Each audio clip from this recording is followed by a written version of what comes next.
नमस्कार, आदाब, सत श्री अकाल दोस्तों। आप सभी का फिर से स्वागत है क्राइम अब तक फैमिली में। आशा करता हूं आप सभी कुशल मंगल होंगे।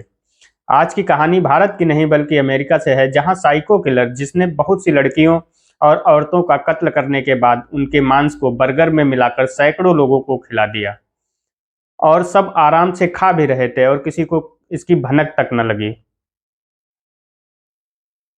बिहार के बेगूसराय के रहने वाला एक लड़का जिसका नाम केशव चौधरी था, जो कि पेशे से एक सॉफ्टवेयर इंजीनियर है, वह अमेरिका में ही नौकरी करता था। एक दिन वह सफ़र पर निकलता है और सफ़र के दौरान उसे बहुत तेज़ भूख लगती है।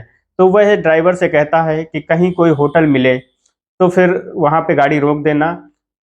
सफ़र के रास्ते में वाल्टी मोर नाम का शहर पड़ता है, जहाँ पर ठेले वाला बर्गर और सैंडविच बेच रहा था। ड्राइवर उसे देखकर गाड़ी रोक देता है और चौधरी साहब से बताता है कि केशव कहता है कि 2 मिनट रुको, मैं कुछ खा के आता हूँ, और वह ठेले की तरफ चल देता है। वहां पहले से ही 4-5 लोग मौजूद थे। बड़ी अच्छी खुशबू भी आ रही थी। तो केशव भी वहां पे एक बर्गर का ऑर्डर कर देता है। वह बर्गर लेकर जल्दी से अपनी गाड़ी में आकर बैठ जाता है। यह उसका पहला वाकया था और फिर उसके बाद वह जब भी उधर से निकलता तो उसका बर्गर जरूर खाने जाता, क्योंकि उसका टेस्ट ही बहुत लाजवाब था और वहां पर भीड़ भी काफी लगी रहती थी। लेकिन जब उन्हें पता चलता है कि वह जो बर्गर अभी तक खा रहे थे उसमें मीट है और वह मीट किसी जानवर का नहीं बल्कि इंसानों का है, यह सुनकर उसकी हालत खराब हो जाती है। उसकी ही नहीं बल्कि अमेरिका में रहने वाले सैकड़ों लोगों की भी हालत खराब हो जाती है। लगभग 3500 लोग जो कि अमेरिका के ही रहने वाले थे, उन्होंने भी उसी ठेले से बर्गर खाए थे, क्योंकि एक दिन अचानक से न्यूज चैनल पर खबर आती है जिसे सुनकर सबके होश उड़ चुके थे। वह सब भी हैरान और परेशान हो जाते हैं जब उन्हें पता चलता है कि वह बर्गर किस मांस के बने हुए थे, तो सब दंग रह जाते हैं। यह अमेरिका के सबसे चर्चित मामलों में से एक था जिसमें अपराधी को फांसी हुई। यह एक सच्ची घटना घटना है अमेरिका के बाल्टीमोर शहर की, जहां एक व्यक्ति जिसका नाम जोसेफ है, उसने एक कॉल गर्ल को फोन किया और उस कॉल गर्ल से पूछा, आप कितने पैसे लेंगी। जितना भी पैसा कॉल गर्ल ने बताया वह उसे देने के लिए तैयार हो जाता है। कॉल गर्ल बड़ी खुशी से आती है। जैसे ही वह लड़की उस शख्स को देखती है जिसने उसे बुलाया हुआ था, उसे देखकर वह थोड़ी परेशान हो जाती है। दरअसल उस व्यक्ति की लंबाई 6.5 फीट और वजन लगभग 150 किलो था। उसे देखकर वह लड़की बहुत डर जाती है, लेकिन उसकी मजबूरी थी, क्योंकि वह उसके बुलाने से आई थी और उसका यही पेशा था। वह शख्स उस लड़की से बातचीत करने लगता है। बातचीत करते करते वह उस लड़की के सर पर अचानक से हथौड़ा मारने की कोशिश करता है, पर वह लड़की बच जाती है। जैसा कि उस लड़की को लग रहा था कि वह आदमी ठीक नहीं है, यहाँ कुछ गड़बड़ जरूर है, और वह लड़की वहां से किसी तरह भागती है और वह शख्स उसका पीछा करता है, क्योंकि उसका इरादा तो सिर्फ उसे मारने और रेप करने का था। उस लड़की की किस्मत कुछ अच्छी थी कि पीछा करते हुए जोसेफ का पैर फिसल जाता है और वह गिर जाता है। वह लड़की वहां से भागने में सफल हो जाती है और किसी तरह भागकर पुलिस को फोन करती है और सारी बात पुलिस को गंभीरता से बताती है। पुलिस भी मामले को गंभीरता से लेती है और तुरंत मौके पर पहुंचती है, क्योंकि जब तक वहां पुलिस पहुंची भारी भरकम आदमी वहां से भाग चुका था। वहां पुलिस को कुछ नहीं मिलता है तो सिर्फ उसका कुछ सामान, जिस सामान को देखकर पुलिस बहुत शॉक्ड रह जाती है। दरअसल उस व्यक्ति के फार्म हाउस में कुछ बॉक्स मिले जिसमें कंकाल रखे हुए थे, जो कि ज्यादातर लड़कियों और औरतों के ही थे। अब ये कंकाल यहाँ क्यों रखे थे, पुलिस को ये समझने में ज्यादा देर नहीं लगती है, क्योंकि ज्यादातर कंकाल जो मिल रहे थे वह लड़की और औरतों के मिल रहे थे, और पिछले कुछ टाइम से बाल्टीमोर शहर में लड़कियां और औरतें गायब हो रही थी, जो ज्यादातर कॉल गर्ल थी, और जिस लड़की के माध्यम से उन्हें सूचना मिली थी वह भी एक कॉल गर्ल ही थी। तो पुलिस को मामले को समझने में ज्यादा वक्त नहीं लगता है। पुलिस को इस बात का डाउट हो जाता है कि शायद इसी ने इन लड़कियों को किडनैप करके मार डाला होगा, और फिर पुलिस ने लड़की के माध्यम से उस व्यक्ति का स्केच तैयार करवाया और फिर पुलिस उसे ढूंढने लग जाती है। लंबा वक्त गुजर जाता है पर कहीं कुछ नहीं पता चलता। आखिरकार 15 अगस्त 1995 को एक अज्ञात व्यक्ति पुलिस को फोन करता है और पुलिस को बताता है कि आप जिस व्यक्ति को ढूंढ रहे हैं वह मेरे इर्द गिर्द ही है, और बताता है कि अगर आप 5 मिनट में यहाँ नहीं आए तो वह आदमी यहाँ से भाग जाएगा।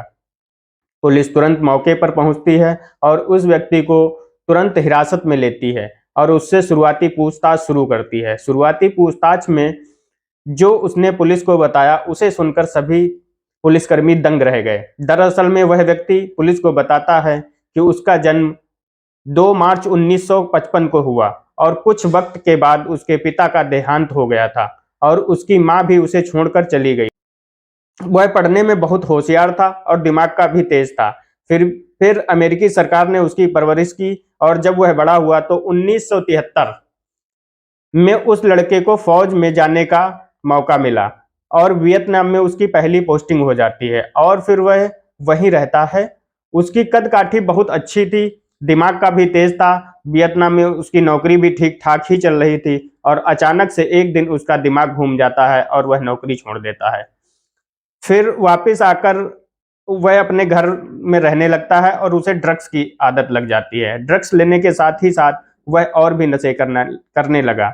इसके लिए उसे पैसों की जरूरत थी क्योंकि पैसा था नहीं और वह अपना घर कैसे चलाए। इसलिए फौज की नौकरी छोड़ने के बाद वह ट्रक पर नौकरी करने लगता है।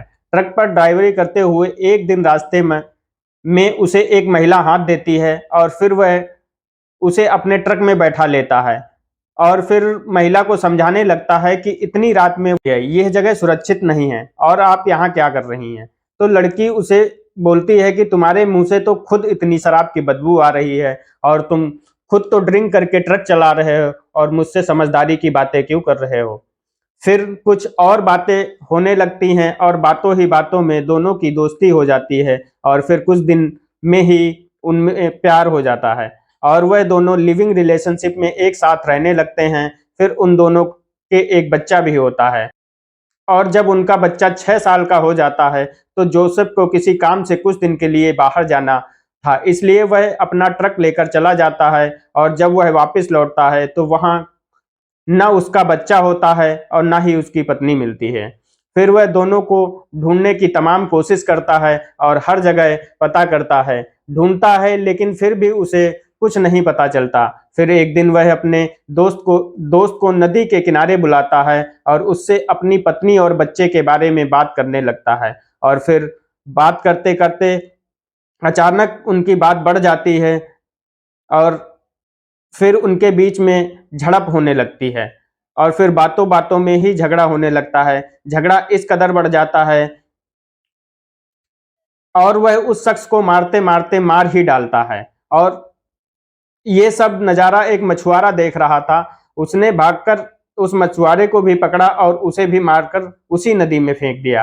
हालांकि इस बारे में पुलिस को पता चलता है, फिर पुलिस उसे हिरासत में भी लेती है, लेकिन पुलिस को कुछ पुख्ता सबूत न मिलने के कारण पुलिस उसे छोड़ देती। इसी दिन में वह जेल से बाहर आ जाता है और फिर अपने बच्चे को ढूंढने में लग जाता है और जब उसे वे दोनों नहीं मिलते तो फिर थक हार कर वह ट्रक चलाने के साथ ही एक बर्गर का ठेला भी लगाने लगता है और अब यही उसकी जिंदगी बन गई थी।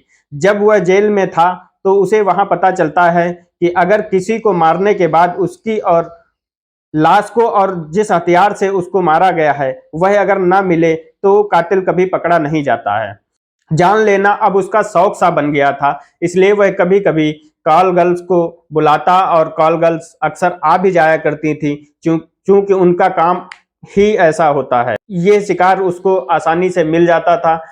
जिस किसी भी कॉल गर्ल पर उसे डाउट होता तो वह उसे मार देता और बर्गर बनाकर लोगों को खिला देता। एक महिला के मीट से लगभग 250 से 300 बर्गर आराम से बन जाया करते थे और उसे वह लोगों को खिला दिया करता था। 2 साल में उसने ऐसे ही 10 लड़कियों का कत्ल करके मान से बर्गर बनाकर लोगों को खिला दिया और जो लास्ट में लड़की उसने बुलाई थी, जिसने उस पुलिस को इस बात की सूचना दी थी, उसे वह मारने में असफल रहा और उसी की वजह से पकड़ा जाता है और उस लड़की की वजह से ही उसे जेल भी जाना पड़ता है। यह मामला कोर्ट में चलता है। कोर्ट ने एक लंबे अरसे के बाद उसे फांसी की सजा सुनाई और तब तक सालों तक वह जेल में रहा।